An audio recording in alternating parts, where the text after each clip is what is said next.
guys, welcome to today's video.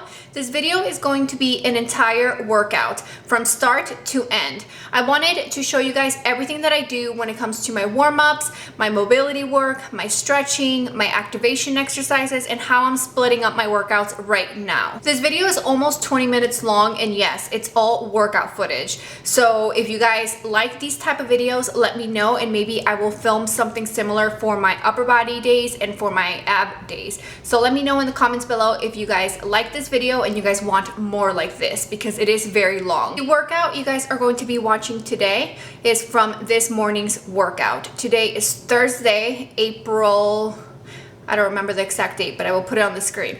I trained legs this morning and it was a killer workout, and I filmed everything for you guys. So I hope you guys enjoy it, and I hope you guys learn something from it. This video is going to be split between basically every step that I do when it comes to my workouts. My cardio warm-up, my stretching mobility work, and my activation exercises.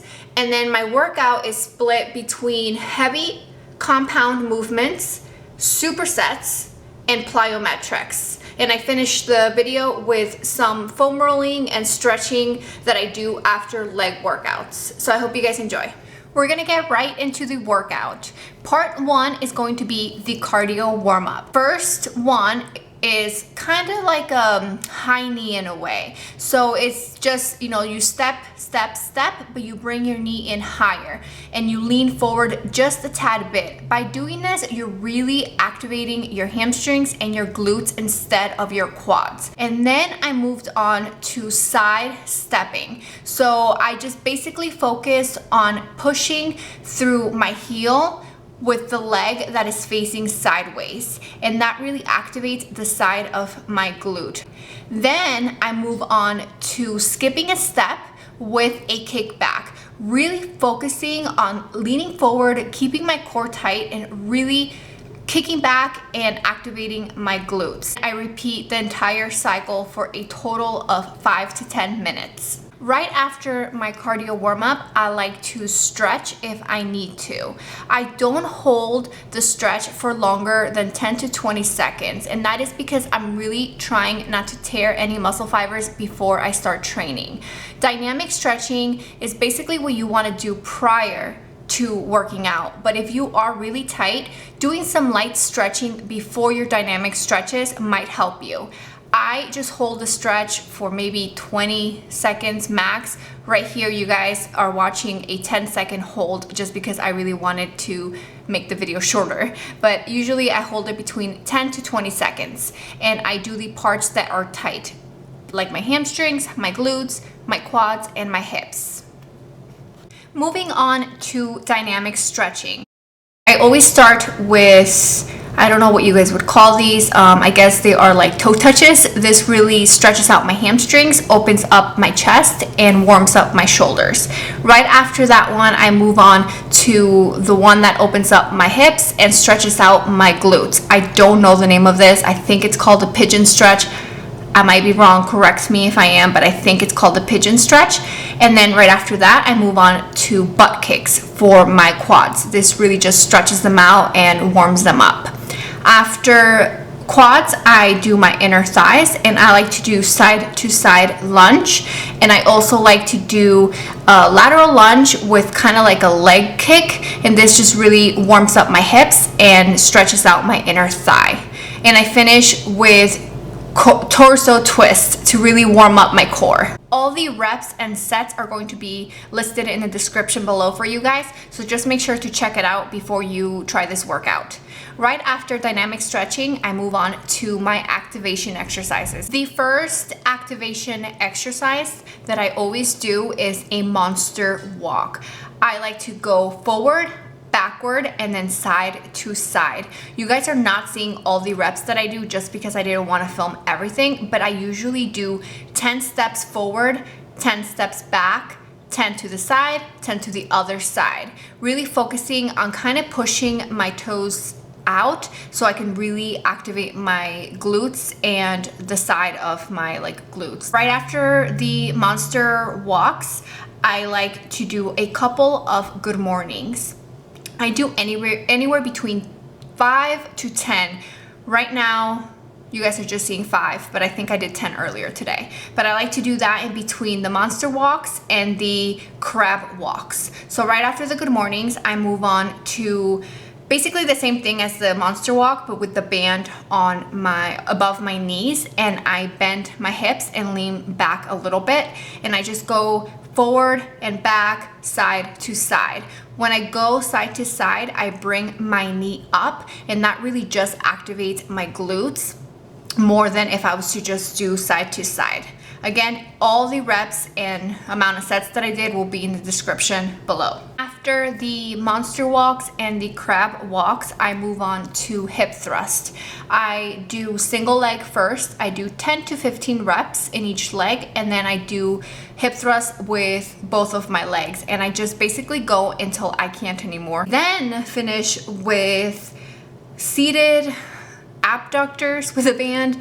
I don't really know. I've never really seen people do it this way. Usually they sit on the bench, but I find that I feel it more on the side of my glute and under my butt if I do it on the floor the way that you guys are seeing right now. After my glute activations, I move on to reverse back extension. This variation that you guys are seeing right now really activates that glute and hamstring tie-in, and that's why I've been doing it every single leg day.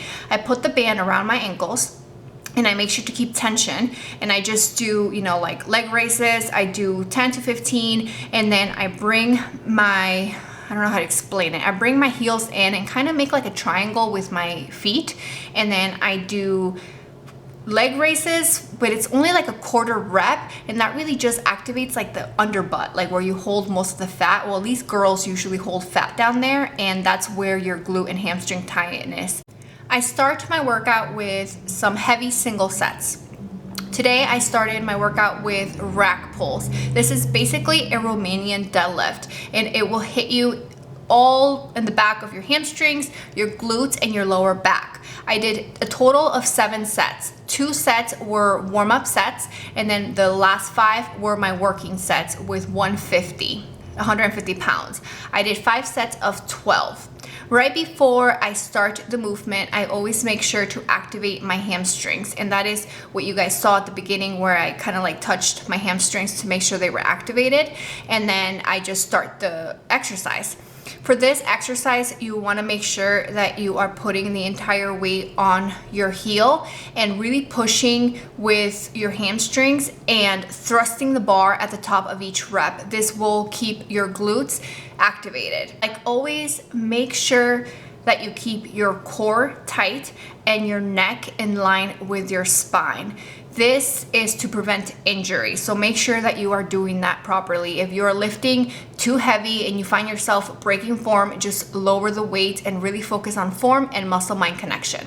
The next exercise that I did today was single leg weighted hip thrust. I'm using a 25-pound plate, and for this exercise, I believe I was doing 15 to 20 reps, really focusing on coming down and bringing my hips backwards. So I'm kind of like dipping in and then really exploding up and squeezing my glutes at the top of each rep. The last exercise I did today that was not like a superset or a cardio exercise was the Sumo barbell squat. I call these squats and not deadlifts just because I feel like it's more of a squat, even though I am kind of bringing the weight up, not coming down with the bar behind me, if that makes sense. But I did anywhere between 12 to 15 reps. I place my feet just outside of shoulder width and I point my toes out. I go down deep and I push through my heel, and as I come up, I thrust the bar and really squeeze my hamstrings and my glutes. Moving on to supersets. The first superset that I did today was on the cables. I started with cable kickbacks. I need to lean all the way forward in order for me to actually feel it on my glutes and on my lower back. And I also have to go on my toes with the opposite leg in order for the other glute not to get activated while I'm trying to work the other one, if that makes sense. So that is something that has helped me actually be able to master cable kickbacks and actually feel it on my butt. I was doing anywhere between 15 to 20 reps of this, and I supersetted this exercise with cable pull throughs. I just changed the handle. I just like to use like the single arm handle. I don't really know the name of it, but it's like the single arm handle, and I really like to use that instead of the rope because it just helps me activate my hamstrings and my glutes better.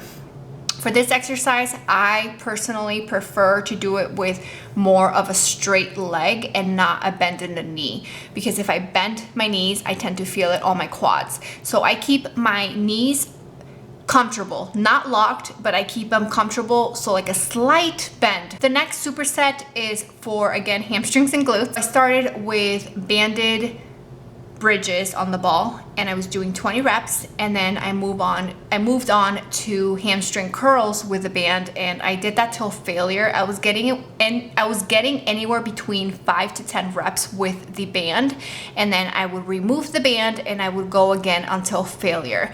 This exercise sucks. I don't know why it's so hard, but it just hits me on my hamstrings like crazy. And I feel this exercise on the lower part of my hamstrings. And I supersetted this with dumbbell hamstring curls.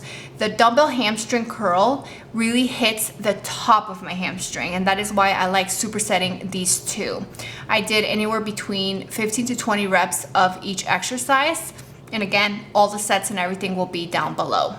Second to last superset I did was single leg deadlift with a 40-pound dumbbell. For this exercise, I noticed that I feel it more if I bring my knee in at the top of each rep and really thrust the weight to activate my glutes.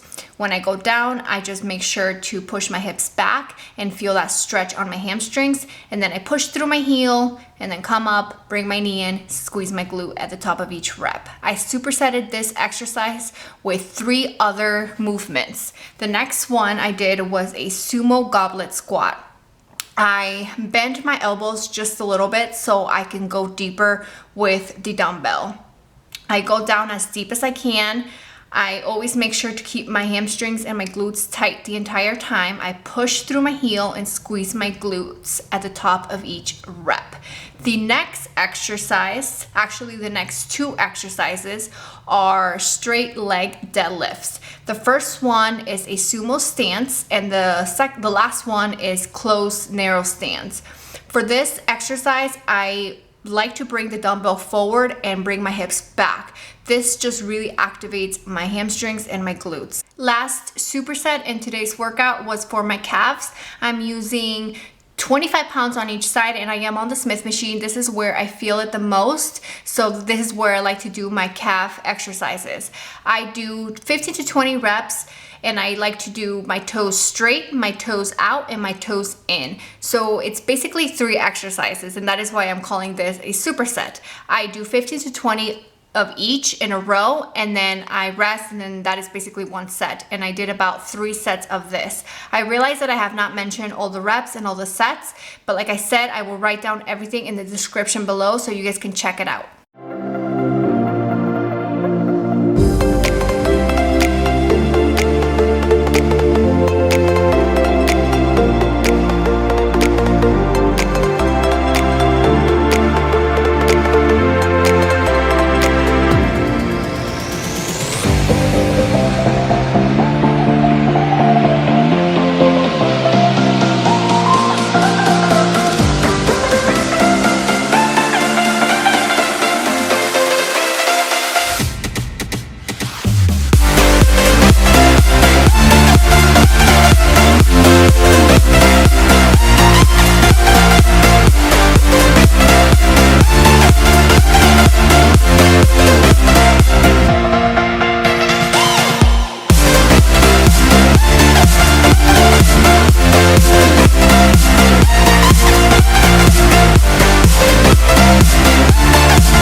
end of the workout, I foam roll any areas that are tight. Today, my glutes were really tight, so I just foam rolled them right after I finished the workout to make sure that I wouldn't get any lower back pain.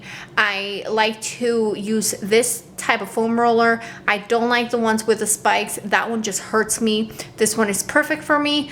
I roll until I find that knot, and then I just work on that area by holding it for a couple of seconds and then moving side to side. And then after I foam roll, I just do a couple of stretches and I hold each stretch for a minute. And that is basically it, guys. I hope you guys enjoyed. If you made it to the end of this video, give this video a thumbs up. Comments below and let me know if you guys are going to try this workout out. I will write down the breakdown in the description below so you guys can just screenshot it and use it next time you guys go to the gym. Try it out. Let me know how it is. Thank you for watching.